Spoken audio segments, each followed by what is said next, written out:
Good morning everyone and warm welcome to the AddLife third quarter report. As usual, we will take you through the numbers and description what has happened in the company during the quarter. Then we will open up for a Q&A session, and after that, as usual, we encourage you to stay on for a few more minutes to see an interesting video from one of our companies. This time around is from Healthcare 21 Ireland, a very important piece of the puzzle as we are growing throughout Europe and an important platform acquisition. So let's get going with the highlights of the third quarter. So the AddLife companies all had a good quarter in the third quarter of 2025. We saw a strong EBITDA improvement in both business areas. We saw a healthy customer demand. Currency adjusted growth increased by 7%, 6% organic, and a nice addition of 1% from acquisitions. The growth in Labtech was really strong, 9% excluding currency effects, and on the Medtech side, a very healthy demand in spite of the fact that we are updating our product portfolio and we saw a little bit of a weakness in capital sales. So 5% growth in Medtech, a strong quarter. We are driving profitability improvement initiatives in a handful of companies. These are progressing quite well, but there is more work to do, and we think there is more potential to improve the performance of some of the companies within the group. We're pleased to note that we have achieved our net debt to EBITDA goal of being below 3. We stick to that goal. That's a good target for us, we think. But of course, now that we are below that level, we can increase the acquisition activity. So with that, I hand over to Christina to take us through a little bit more of the details of the financials. Welcome, Christina. Thank you, Fredrik. So the companies within AddLife delivered solid revenue and EBITDA growth in the third quarter. Organic and acquired revenue growth was 7%, and organic and acquired EBITDA growth was 20%. EBITDA has been adjusted for revaluation of contingent considerations and also restructuring costs relating to Camanio. This is 7 million in total and relates to last year. The FX had an impact of 3% negative both on the revenue and on the EBITDA growth side. So total sales growth was 4%, of which organic growth was 6%. Labtech delivered 9% and Medtech 4%. We also had acquired growth of 1% that relates to Edge Medical and is within Medtech. We had stable gross margin and also strong cost control within the companies. Compared to last year, we also had a positive impact on the OpEx side from the closure of Camanio. In total, that was 10 million. The EBITDA margin summarized to 11.1, up from 9.8 last year. And we had significant lower interest costs in the quarter, 30 million. But then in financial net, we also have exchange gain and losses. And with the loss this quarter and the gain last year, it was a total of minus 12 million comparing year over year. But the profit before tax increased with 164%. And profit after tax improved with 228%, since also tax rates is coming down. So the EBITDA margin between the quarters can vary a bit, and normally Q3 is the seasonality lowest one, but EBITDA margin is definitely in a positive development. And if we look at the EBITDA growth, it was 17% over last year, and the year-to-date EBITDA margin was 11.9 compared to 11 year-to-date last year. And the improved EBITDA margin comes from both Labtech with 11.2 and Medtech 11.6. Also, normally operating cash flow is slightly slower in the third quarter. This year it was 145, and accumulated operating cash flow was 504 compared to 429 last year. Cash conversion remains high at above 90%, and we are still focusing on inventory reduction and working capital efficiency. So working capital was negative 143 million. Inventory increased slightly, mainly due to preparation for an expected strong Q4 sales. Looking at inventory towards revenue, that has remained at a stable level throughout the year at 16%. Also, account receivable increased. That was due to strong end-of-quarter sales, but also we had somewhat slow collection due to vacation period, expecting to recover in the fourth quarter.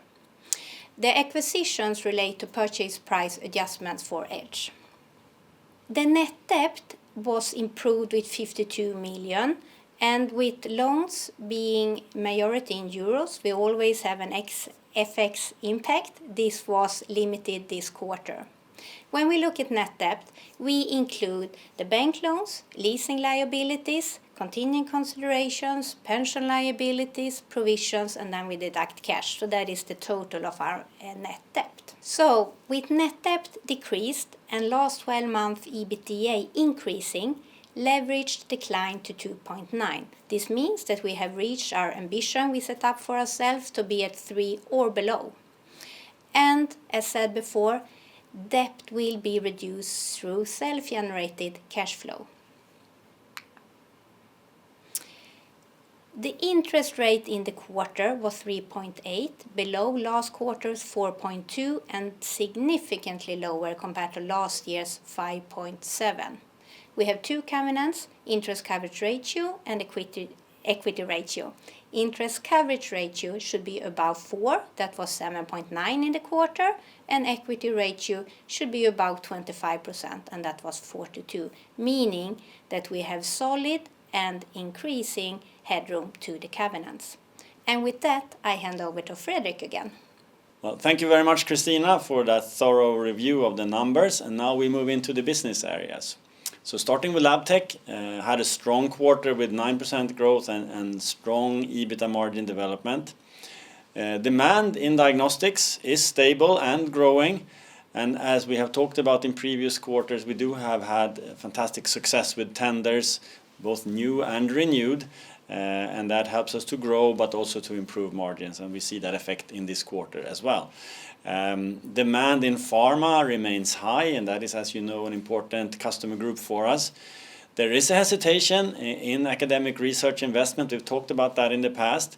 There are, however, some signs of improvement in this quarter, so we're pleased to see that. So that's great news.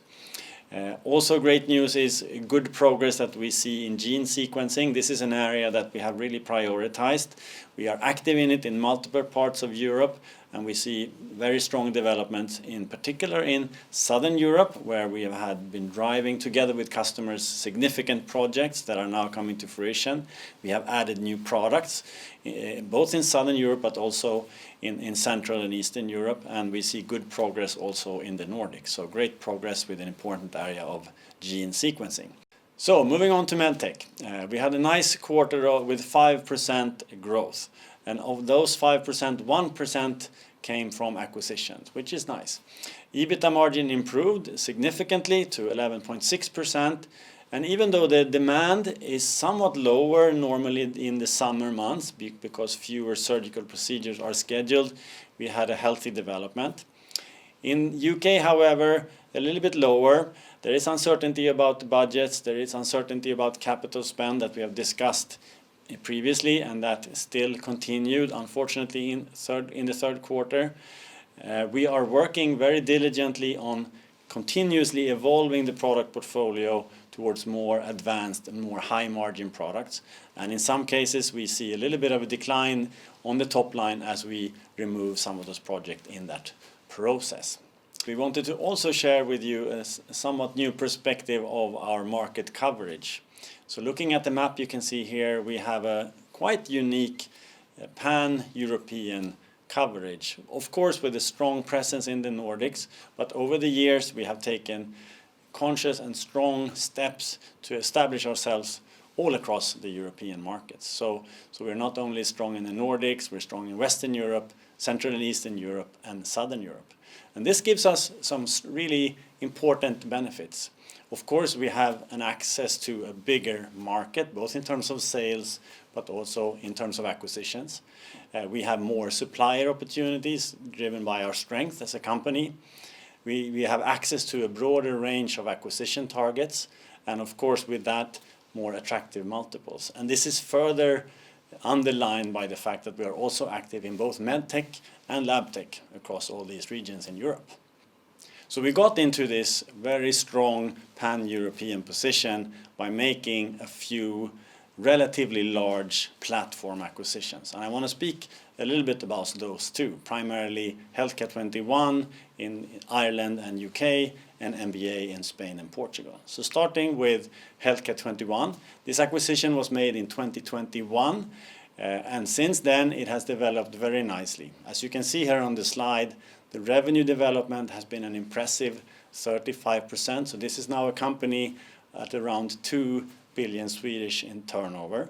And this has been driven by continued addition of advanced products.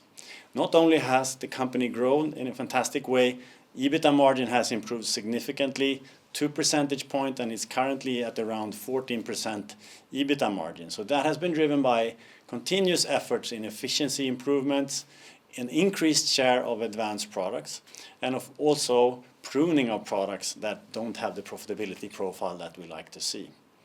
We're extremely proud of the fact that the profit over working capital, as you well know, an important metric for us within AddLife, has improved significantly as well. This has been done through a range of efforts, renegotiation with suppliers, stricter inventory management through improved processes and systems, but also, I would say, market-leading collaboration with our partners to ensure efficient payments. Healthcare 21 has also contributed nicely as a platform for acquisitions with O'Flynn Medical, Emmet Medical, and Edge Medical. So all very good acquisitions that have been added throughout the years. So a great example of our geographical expansion and also improvement, solid improvement in the performance of this company. So moving forward to MBA in Southern Europe, Spain and Portugal mainly, an acquisition that was done in 2022. Also there we've seen a fantastic revenue development, getting close to 100 million euros in turnover, 25% growth since the acquisition. And this has been driven by continuously adding advanced products and supported by industry-leading service and support. We have also organized the company in 3 divisions that has really enabled an accelerated growth. EBITDA margin improvement has been fantastic, 3 percentage points up since acquisition, and now above 18% EBITDA margin. And this is, of course, through growth in high-margin advanced products, but also a very consistent efficiency and cost control work. And then finally, profit over working capital, again, an important topic for us. That has improved tremendously as well within MBA. They have a fantastic forecasting process. They have improved and have now a very tight inventory management process, and they are also very good in managing payments. So these acquisitions, MBA and Healthcare 21, have not only enabled us to become a much more pan-European player, they have also improved their performance quite a bit, and they are a platform for future acquisitions. So moving forward, I also want to share with you a little bit of an overview of the product portfolio that we have, the different categories in our product portfolio. This is a new way of showing this data, which we haven't done in the past. But what it really highlights is our unique strength in advanced products. So looking at the top of this slide here, we talk about specialist devices and equipment. These are advanced specialist products that often comes with proprietary consumables and service revenues as well. This really requires advanced training and technical support, and often also on-site clinical and patient-specific support. So requires a very competent organization in the field.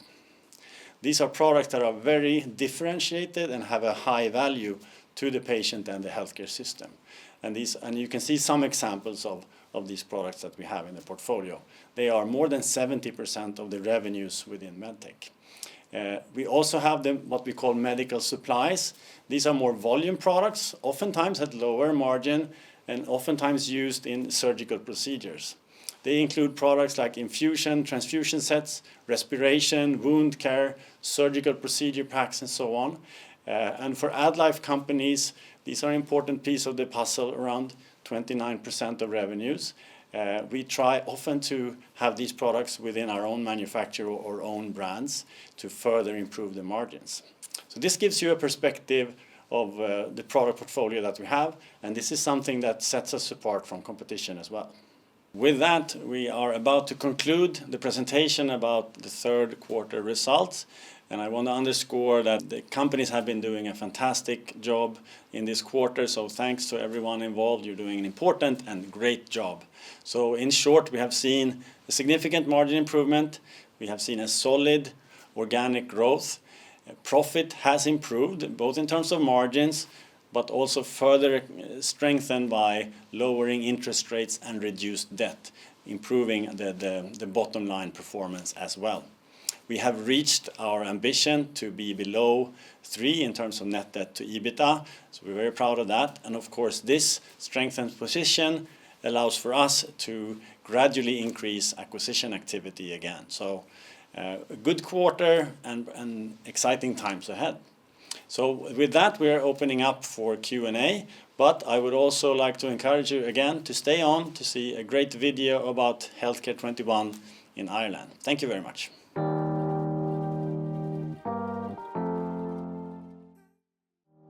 Healthcare 21 gave AddLife a large geographical presence within that northwestern area of Europe, covering many complex healthcare systems.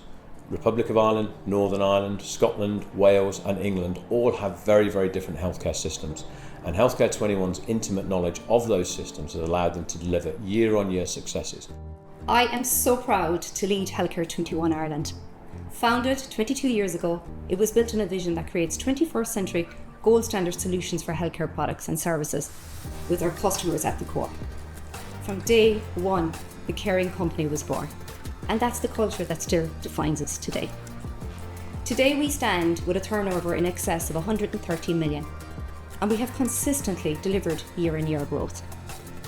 We now operate across 15 specialised therapeutic areas, from primary care, surgical, critical care, imaging, scientific and endoscopy, to name a few. Each of our dedicated teams is passionate, knowledgeable in their own field and have a clear focus on our mission, and that is to improve lives.